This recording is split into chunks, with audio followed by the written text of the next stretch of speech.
Good day, everyone. It's Howard Wolfson, Communications Director of the Clinton campaign. I'm joined today by our Chief Strategist, Geoff Garin. It's Geoff, G-E-O-F-F, Garin. And, of course, as always, here on the flight deck with our Deputy Communications Director, Phil Singer. Today, I'm going to turn it over to Geoff to talk a little bit about some recent polling, public polling, that makes very clear Senator Clinton is the strongest possible Democrat to take on John McCain, and is considerably stronger than Barack Obama. And then, of course, we'll be happy to take your questions on these or other topics for about 45 minutes or so. So I will turn it over and ask Geoff to begin. Great.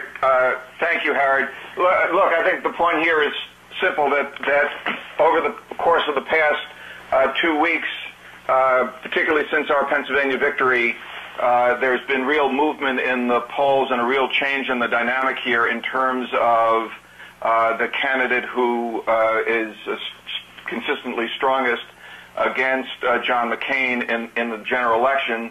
You can see it in the national polling, where in several polls now, including the AP Ipsos poll and along with others, Senator Clinton has a much more substantial advantage over John McCain than Senator Obama does, and that has been borne out in several other polls. In terms of the internals in these polls, part of the argument that Senator Obama had been making previously is that he was the better candidate to appeal to independent voters.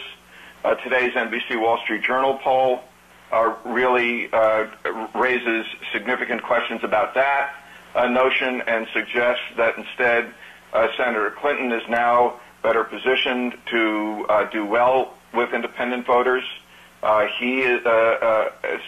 Senator Clinton is ahead by 50 to 34 among independents in the NBC Wall Street Journal poll against McCain, while Senator Obama is only running even with Senator McCain in the NBC Wall Street Journal poll. So that's one of the key dynamics here. I think even more importantly is what's going on in the swing states. There are new Quinnipiac polls out today that confirm other state polling and what we're seeing in the Real Clear Politics rolling averages in the states. We're now in two of the swing states where from 2000 and 2004 we know really represent the dead center of the battleground, Ohio and Florida. Senator Clinton has a comfortable lead over Senator McCain in those states, while that is not the case for Senator Obama. Senator Clinton is ahead by 10 points. In Ohio, according to Quinnipiac, Obama is down by 1. In Florida, Senator Clinton is ahead by 8 points. According to Quinnipiac, Obama is again down by 1. It's very hard to think of the electoral math that leads to a Democratic victory without Ohio and/or Florida. And Senator Clinton clearly appears to be in much stronger shape in those states. In Pennsylvania, the Quinnipiac poll also shows that Senator Clinton is doing better. Both candidates are ahead there, but I would note from the Pennsylvania exit poll that about 9% more of the people who voted in the Democratic primary in Pennsylvania said that they would vote for Hillary Clinton in a general election against John McCain than said that for Senator Obama. If you do the math, given the size of the turnout, that represents about 200,000 voters. Elections are won and lost in Pennsylvania with 200,000 voters. And so that all three of those states, we think Senator Clinton brings a very distinct advantage to the Democratic Party, and they are all electoral vote-rich states where, again, that are crucial to Democratic arithmetic. The final point I really want to make here is that there is a dominant issue in this election. It is increasingly dominant, which is who has the knowledge and the leadership to turn this economy around. It is why that's been central to the reason why Senator Clinton has been doing progressively well in the recent primaries, and in the national polling, it's clear that Senator Clinton is the stronger candidate to take this issue of fixing our economy and economic leadership to Senator McCain. She's got much greater credibility. So in a new and changed environment that is very much focused on the sense of deep economic challenges facing the country, Hillary Clinton brings a huge advantage to the Democratic Party on that crucial issue. So, Howard and Phil, do you want to add anything? Phil, I'll turn over to Phil, and then I'll weigh in. We'll open up questions. This is Phil. I just say quickly and briefly that this data is very significant because in many respects it turns a number of the arguments that the Obama campaign has been advancing throughout the course of this race on their head. Senator Obama has argued that he would be more effective at bringing young people into the fold, and yet this AP poll that's out this week shows Senator Clinton pulling two-thirds of the young vote, while Senator Obama gets 55% of it against Senator McCain. Among some of the swing voting blocks that will be crucial to victory in November, Hillary runs stronger than Senator Obama does, and in a number of cases, Senator Obama actually loses to Senator McCain among some of those voting blocks. Among independents in particular, one of the central arguments that the Obama campaign has advanced is Senator Obama's appeal to independent voters. And yet what we're seeing are rising negatives among independents for Senator Obama, while Senator Clinton beats Senator McCain among independent voters in some of these surveys. So the bottom line is, as the voting process gets into its final phase, as automatic delegates start evaluating these candidates, we feel that we are in a very strong position to argue that we are the most effective candidate in a general election setting vis-a-vis Senator McCain. When you look at both the national data as well as the data that Jeff cited that's out today in some of these key swing states, we outperform Senator Obama, and we think that this data basically validates the argument that we've been making, which is that Senator Clinton is the strongest candidate to take on John McCain in November and take back the White House. Thanks, Phil. I would just make one additional point to the one that Jeff raised about the importance of the economy as a key issue in this race, and an important reason why Senator Clinton is doing better in these polls. I also think that in the last month or so, maybe 6 weeks, or longer, 2 months, frankly, since Ohio and Texas, Americans have really gotten to see the measure of Senator Clinton. They saw her with her back up against the wall, on the verge of elimination, and they have seen her tested under fire.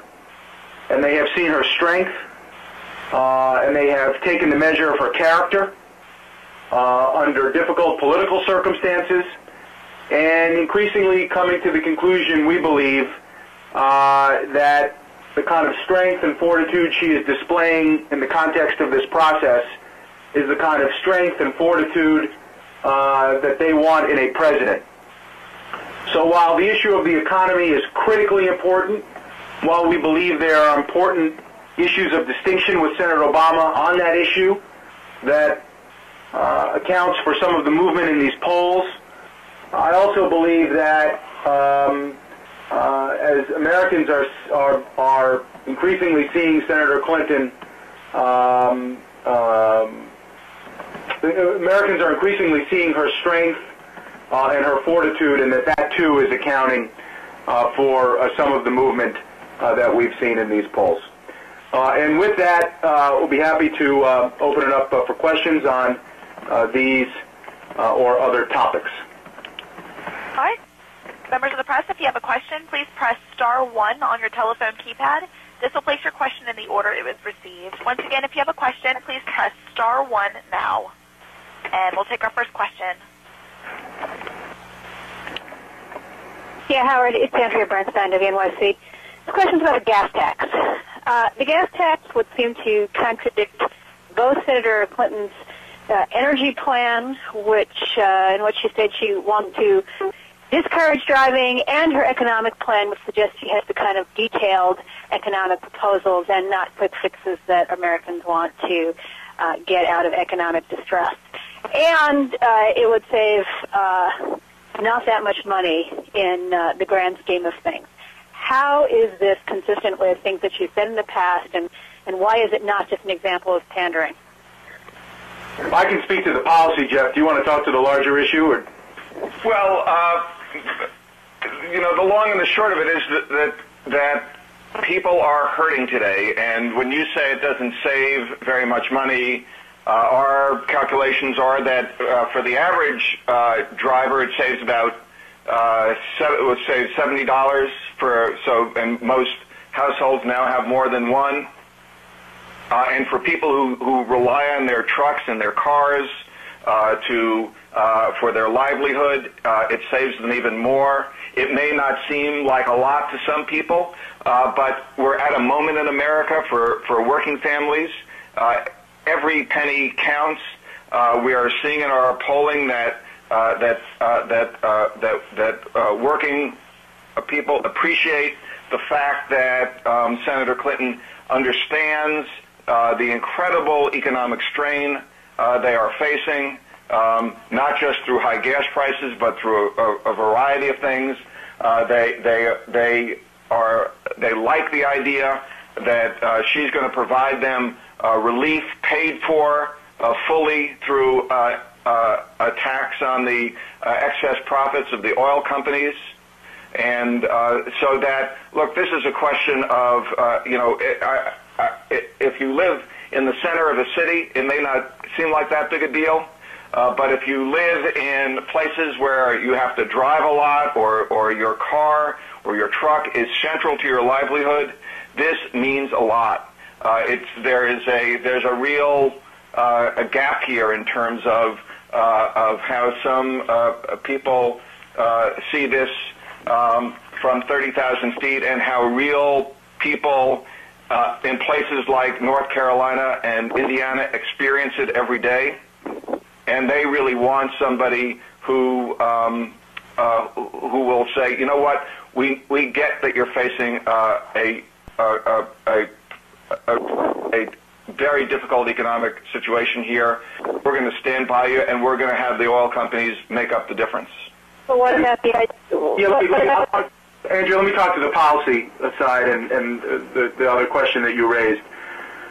Look, Senator Clinton knows that this is a problem for America and for consumers that requires both a short-term and a long-term set of solutions. In the short term, she has, as you say, laid out a plan to suspend the tax and have those resources or those revenues paid by the oil companies instead. So she says, let's have the oil companies pay for the gas tax instead of consumers. That will help consumers in the short term. In the long term, she has the boldest and most comprehensive plan that would increase fuel efficiency standards to 55 miles per gallon by 2030 and help automakers retool their production facilities by providing $20 billion in green vehicle bonds. We've got a $50 billion strategic energy fund that would help double the investment in basic energy research. We're going to spur green building industries by retrofitting and modernizing homes and offices. So we believe that this is an issue that requires both a short-term solution and a long-term solution. Those two solutions are compatible, and we are going to continue to argue the importance of both. Oil prices are very high today. We want to provide consumers with some assistance. And, of course, we need to do more as a nation to wean us off foreign energy. And we have the boldest and most comprehensive set of policies to do that. Yes, but both transportation experts and economists argue that you're going to be, A, encouraging people to drive more, and then B, oil companies would just come in and you might be taxing them more, but then they would end up charging more. Well, we would ensure that the regulatory agencies, which have been largely dormant under President Bush, would take an aggressive posture towards any price collusion or price fixing on the part of the industry. And, ultimately, Andrea, voters decide on the policy that is best for this country. We've put this set of policies forward. We've put the suspension of the gas tax forward. We put a bold, aggressive set of policies forward to reduce our reliance and dependence on foreign oil in the long term. And voters will have an opportunity to assess our set of policies versus Senator Obama's, because there is a clear difference here.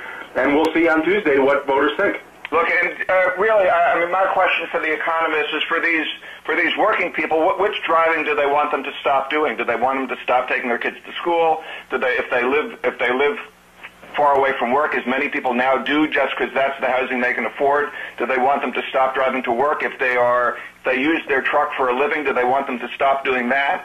Look, we need to change things over the long term, but people are hurting now. And my other question is for Senator Obama is if giving people relief over the summer of 18 cents a gallon, they don't think it's going to help. Does he also think it wouldn't hurt to double it during the summer? Of course, it works both ways. People need relief now, and you can't say that, look, you have to wait for a couple of years. Help is on the way. People are hurting today. They're doing driving they have to do today. We've got a lot of changes to make in the way we house people and the way we transport people. But people are suffering today, and it's not, Senator Clinton doesn't think it makes sense or it's fair to say, you guys have to wait before you get some relief from your pain. Next question. We'll take our next question. Hey, this is Tommy Christopher from AOL News. Hey. I have two questions. First of all, Senator Clinton has been reaching out to blue-collar voters, most recently commuting to work with and stopping for gas with a steel worker yesterday, or the day before. And but then on the O'Reilly factor last night, she said, and I quote, "Rich people, God bless us. We deserve all the opportunities to make sure our country and our blessings continue to the next generation." I think that begs the question, is she trying to have it both ways? Like, who's she really going to look out for? And my second question had to do with the little housekeeping on that screw-em comment. When we last left off, you had produced 3 people who couldn't remember her making the comment, but she hadn't denied making it herself. So I want to know if Senator Clinton has denied making that comment herself at this point.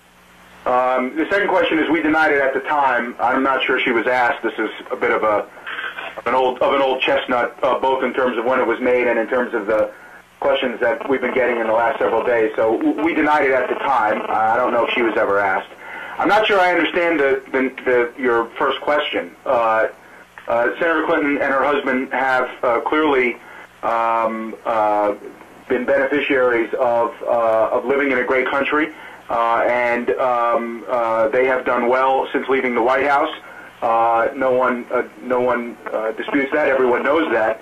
But she is still waking up every day and fighting hard on behalf of working people. And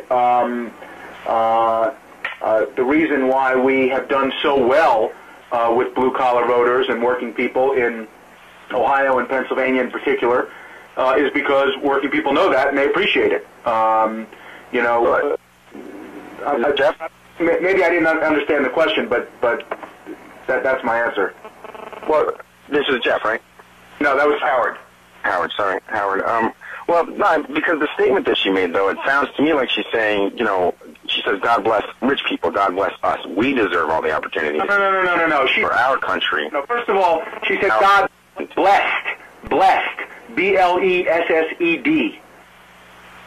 Right? That's not how I heard it. I'll go back and check that. Well, I understand. She is fortunate to, she is saying that she is fortunate to have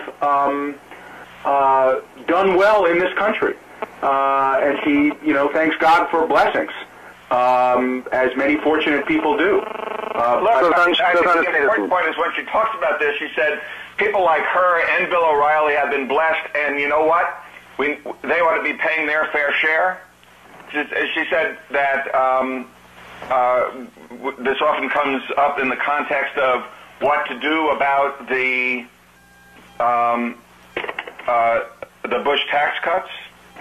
And she says that people like she and Bill O'Reilly ought to be paying the rates that they were during the Clinton, before President Bush passed them, that they have a responsibility to make sure that the prosperity in our country is a shared prosperity. And whenever I've heard her talking about this, it has been in the context of that we ought to have a country where people have the opportunity to be successful, but people who enjoy success because of the blessings of this country ought to be willing to make sure that we have an economy where prosperity is shared, including through our tax system. I've never heard her say anything different from that. Next question. We'll take a next question. Hi, it's Jeff Toobin. Hey. I was listening to your poll data, and we've heard similar analysis from the Obama campaign. But as you yourself point out, these polls have jumped around somewhat in the last couple of weeks. And why should anyone pay any attention to relatively subtle changes in polls in states that are not going to be voting in a general election for 6 months? I mean, why do these electability arguments based on relatively small changes in poll data matter? I mean, if you look at previous presidential elections, the polls in May bear almost no relation to how the actual election turned out. Well, my answer would be that there is that in this case they speak to two fundamental considerations. The first has to do with the degree to which the economy has come to be the dominant issue of this election and in these states, and I think we now have a reasonably settled view that among Democrats and among the general electorate is that Senator Clinton is the better candidate when it comes to having the knowledge and leadership to turn our economy around. And that's not where this race was at the very beginning. I would be surprised at this stage, given what's happening with our economy, if that is not now a settled feature of the political environment through November. I think the second thing that seems to be a settled feature that is now playing through here is Senator Clinton's continued success and Senator Obama's continuing difficulties in connecting with blue-collar, middle-income voters, both men and women. And if you go back through the change in the election from 2000, when Al Gore won the popular vote, to 2004, when President Bush won the popular vote, the movement, the real change here was not about who brought new voters into the system. I think both parties did equally well at that. The change from 2000 to 2004 was driven by internal movement about people who voted in both elections, specifically among these very blue-collar and middle-income voters women especially among them, and that now appears to be a reasonably settled feature of the political dynamic. So that, I know that polls are ephemeral, but what I don't think is ephemeral is the place where we've landed in terms of the economy and the place where we've landed in terms of the candidate who is far more successful at keeping blue-collar and middle-income voters in the Democratic column. But I mean, if the race is, the matchups with McCain are essentially tied with both candidates. I mean, he can't be doing that much worse than Hillary if those numbers are true. That is, I think that is true. I think I do think that other than trying to sort of analyze some of these, the key demographic subgroups within the national polls, the national polls by and large are less telling than what's happening in the key swing states, because I think it may be true that there are several very red states that where Senator Obama may lose by a smaller margin than Senator Clinton might, but from an electoral vote perspective, I think it's very likely that those states will stay red, the reddest of them. So, I'm not sure the national polling tells the important story as much as looking at places like Pennsylvania, Florida, Ohio, among others. Well, let me just say, Jeff, to both Jeffs, to that point, we have an 11-point advantage over Obama versus McCain in Ohio. We beat McCain by 10, Obama loses by 1. That's 11-point difference in Ohio. In Florida, we have a 9-point advantage. We beat McCain by 8, Obama loses by 1. In Pennsylvania, where Senator Obama just spent a record amount of money on advertising, we have a 5-point advantage versus McCain over Obama. That's not statistically insignificant difference. Those are in fact statistically significant differences. In a world, Jeff Toobin, in which polls come out every day and there is endless chatter about them in newspapers and columnists and on cable television, seems appropriate when the data is moving in our direction for us to talk about them, draw some conclusions about them. I don't doubt that you should talk about them. The question is, what value they have. I mean, you are clearly correct about those states in the Obama campaign. Your counterparts talk about, but we do better in Minnesota and Colorado and Virginia.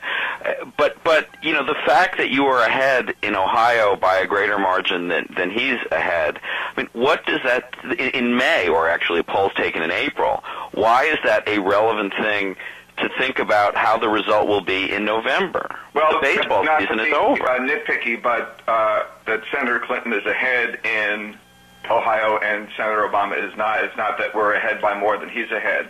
But again, I think that what is important about this and is even granting that things change. What I think is now pretty fundamental to this, and that I believe is unlikely to change, is the centrality of the economy to this election, the conclusion that voters have reached, that they have a confidence in Senator Clinton to lead our economy in a different direction that they don't feel about Senator Obama, and that Senator Clinton is in a much better position to contest, to win the votes of the critical swing voters in general elections, which have been non-college educated, blue-collar, middle-income voters, particularly women, and so that yes, polls change, but there are some now that what we are seeing in the polls reflect some fundamental things that I believe will be crucial to the outcome of the election in November. Let me just say one more thing, then we'll take the next question. You know, what we saw in Texas, what we saw in Ohio, what we saw in Pennsylvania, and we'll see on Tuesday what we see in Indiana and North Carolina. But what we've seen in the last several states is that Senator Clinton runs well ahead of Senator Obama among those voters who care most about the economy. She runs well ahead of him among blue-collar and working-class voters. These are swing voters that are available to the nominee of either party in a general election. And the fact that Senator Clinton does so much better than Senator Obama with that key demographic is important in the context of a November election, as we size up which candidate we think would do better against John McCain. I mean, superdelegates and frankly rank-and-file Democrats who are voting in primaries or making decisions are making assessments based on available data and information about A, who would be the best president, and B, who would run best against John McCain. So in that context, it is relevant that Senator Clinton is doing better in these key swing states in polling. It is relevant that she has won key swing states in this race, Florida, Michigan, Pennsylvania, and Ohio. And it is relevant that she is doing better, or rather she is beating Senator Obama among key swing groups like blue-collar voters, like Latinos, and what we call the security moms. So those are relevant facts for primary voters and for superdelegates. It does not mean that that could not change between now and November, but it has certainly been the case now for some time in this race, and we believe that it says something important about Senator Clinton's relative advantage against John McCain. Next question. All right, we'll take our next question. Hi guys, it's Sam Stein with Huffington Post. Just going back to the gas tax, I was wondering if the senator had a plan or any plan to leave the campaign trail and introduce a proposal of legislation in Washington, D.C. I do believe we are going to introduce it as legislation. I don't know what her plans are vis-a-vis coming back to D.C. to actually do it. But I do believe that the plan is to introduce it as legislation. Right. The bill is written. There are other senators who support this as avidly and will support it with her. So this is a legislative proposal. Yes. Okay, we'll take our next question. Actually, operator. Hi, it's John Dickerson from Slate. Two questions, one policy, one politics on the gas tax.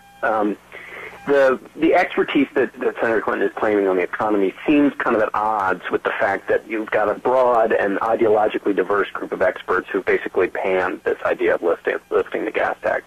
And among the reasons they panned it is not, there are a lot of reasons, but one of the things is that they don't believe that the money going to regular folks is going to actually happen. So how is it that so many people of so many different backgrounds can be so wrong on this? And are there any independent experts you'd point us to that can give us some intellectual ballast for the Clinton plan? And the political question is, given these new numbers that you've said, which make the case for Senator Clinton, why have the superdelegates since Pennsylvania gone almost 2-1, if you count today's switch, for Senator Obama?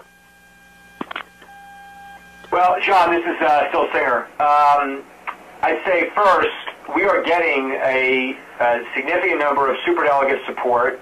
Yesterday we announced 2 superdelegates. This morning it would appear as though at least one is coming our way. I keep my superdelegate watch antennas finely tuned to your email inbox and the internet. And we have been finding that we are we have a very receptive audience among the uncommitted superdelegates who are interested in hearing and continuing to evaluate the respective candidates. And we feel that we are in a strong position to keep on winning the support of uncommitted superdelegates, particularly as this process unfolds and more people get a chance to vote. I just want to make one quick point, going back to Mr. Toobin's question from a few minutes ago. He began his inquiry by saying that polling done around this time of the cycle is an imperfect or often has no correlation to the final outcome of the general election race. And I just wanted to point everyone to a Politico analysis that was done relatively recently of the Gallup head-to-head measurements of the party's presumptive nominees surveyed around this time of the cycle. And what that Politico analysis found was that those surveys called the winner correctly 5 times in 1972, 1984, 1988, 1996, and 2000, and twice incorrectly in 1992 and in 1980. In both 1976 and 2004, polls had the race tied at this point. Now, keep in mind that that analysis was conducted before Senator Obama's rough patch, if you will. And so I wanted to make sure that everyone had that information. I'd be happy, if anyone wants it, they can email me. I'd be happy to forward them the story where that analysis was referenced. Next question. Well, what about the gas tax, guys? Oh, sorry. Which was that? Well, it was just that it's been. I was just wondering why the notion that Senator Clinton has this particular expertise on the economy seems at odds with the fact that the gas tax lifting has been panned by a broad ideological group of experts, and I was wondering how that can be, and how can they all be so wrong to come out against this in such numbers? And if there's anybody that you would point us to who can give us some intellectual ballast, independent expert, obviously, for the Clinton plan. Well, I guess what I'd say is that there are that we believe presidency requires leadership. There are times when a president will take a position that a broad consensus of quote-unquote experts will agree with, and there are times when a president will do something that the group of experts, quote-unquote, does not agree with. And this is something that Senator Clinton believes is the right policy. She believes that it's the right policy in the short term to help consumers who are struggling. And she has, as I have said, a very aggressive and comprehensive plan to deal with this problem in the long term as well. And she's going to go ahead and continue to talk about this and continue to push for it. I understand that there may be some people who disagree with it, and of course they're entitled to disagree with it, but this is something that Senator Clinton believes is important, and presidents listen to advice, get advice, and then act, and that is what Senator Clinton is doing. All right, we'll take our next question. Hi, it's Jonathan Stein with Mother Jones Magazine. I wanted to ask you about Joe Andrews' defection. He said repeatedly on an Obama call earlier today that he was for Obama without being against you, but he said that he was endorsing Obama because Obama takes stance on principle instead of political expediency, with the implication being, I think, that Senator Clinton does the opposite. And he cited the gas tax holiday as the, quote, straw that broke the camel's back. How do you respond to that? And do you think that the gas tax, which you think is obviously helping you with voters hit by gas prices, is hurting you in other ways? No, I don't think that it's hurting us. The other main point, or the main point that I heard or read that Mr. Andrew offered as his rationale was that essentially that the process has gone on too long and it needs to end. We just couldn't disagree with that more. And more importantly, voters couldn't disagree with that more, given the fact that this process has attracted a record number of voters into the Democratic Party primary process. We've had record turnout in state after state after state, and we believe that we will have enormous turnouts on Tuesday in North Carolina and in Indiana. We've got record numbers of people registering in Oregon to participate. We have voters in West Virginia and Kentucky and Montana and South Dakota and Puerto Rico who are eager to participate. So we believe democracy is a good thing. We believe that voters ought to have their say. We don't believe that any group of officials ought to shut the process down. Let's continue voting. Let's have people have their say. Let's see what happens on Tuesday. We've got contests beyond that are important, and let's allow people to participate in the contest. I think it's a mistake for anyone to suggest that we ought to just shut the process down, that it's gone on too long, a process that is attracting record numbers of Democrats in our primaries and attracting record participation. As a follow-up, Andrew said that it's time to end it because we need to, quote, heal the rift in the Democratic Party. Do you guys see any evidence that there was a rift in the Democratic Party? Well, look, I think you have two very strong candidates who both have a strong basis of support and both inspire a lot of passion on the part of their supporters. But I also believe, as I have said time and time again, as Senator Clinton has said time and time again, as I've heard David Axelrod say time and time again, as I've heard Barack Obama say time and time again, at the end of this process, the party will come together behind a nominee. I believe that person will be Senator Clinton, and we will move forward together to do everything we can to get that person elected president. All right, we'll take our next question. Hi, this is Sean Mussenden from the Winston-Salem Journal. I've got two North Carolina questions. Just wondering which key voting blocks in North Carolina do you guys think will be most swayed by this electability argument that you're raising? And also, how important will it be to make more inroads with African-American voters in North Carolina than you currently are now if you're going to make the race close in North Carolina? Could you repeat that the second part of the question? About African-American voters, Jeff, how are we going to make inroads? Yeah, just how important will it be to make inroads, significant inroads with African-American voters if you're going to make the race close in North Carolina? Well, I'll answer the second. Is that Senator Clinton we recognize that there is and has been enormous support for Senator Obama among African American voters. The polling has been pretty clear that it is an embrace of him and not at all a rejection of Senator Clinton. Her own numbers continue to be quite strong with African American voters in terms of her favorability ratings and other measures. But Senator Clinton has a commitment to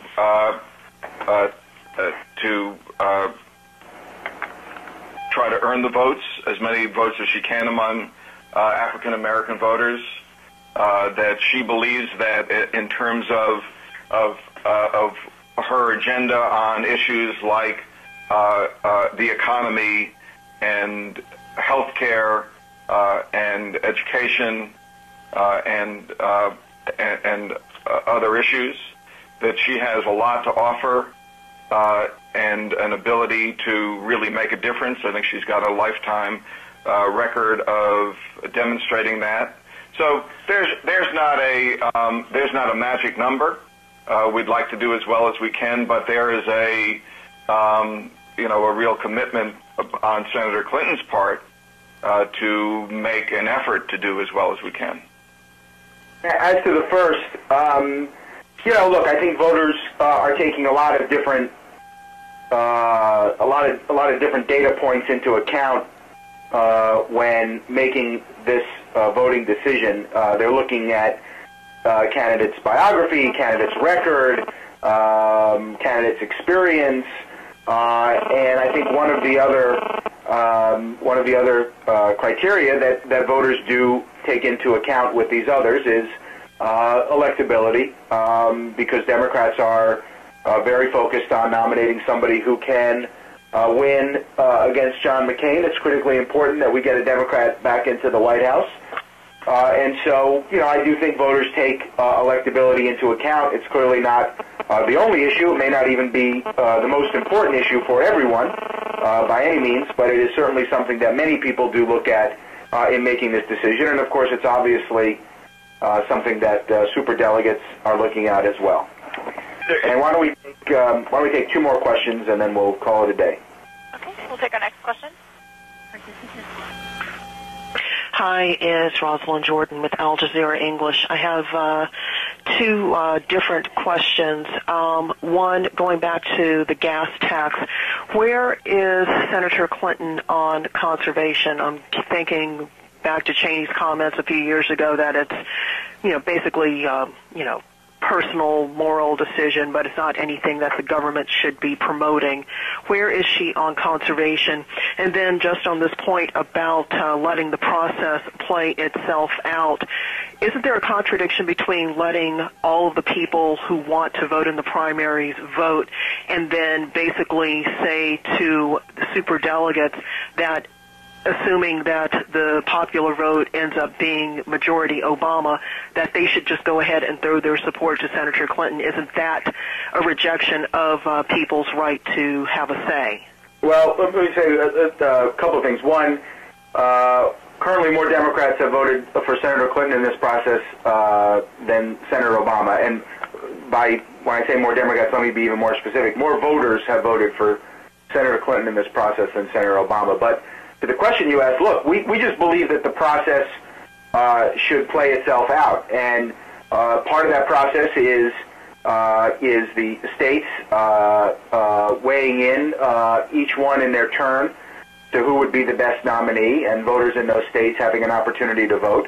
And then, of course, the superdelegates, who are elected officials and other party officials and leaders, having their say as well.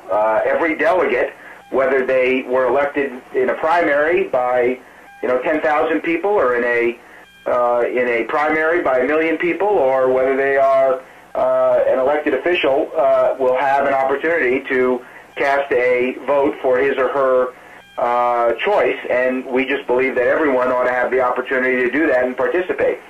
And as to the first question, as I've said, Senator Clinton has a very, very bold plan, bold and comprehensive plan to deal with the problem of our dependence on foreign oil and the larger problem of global warming.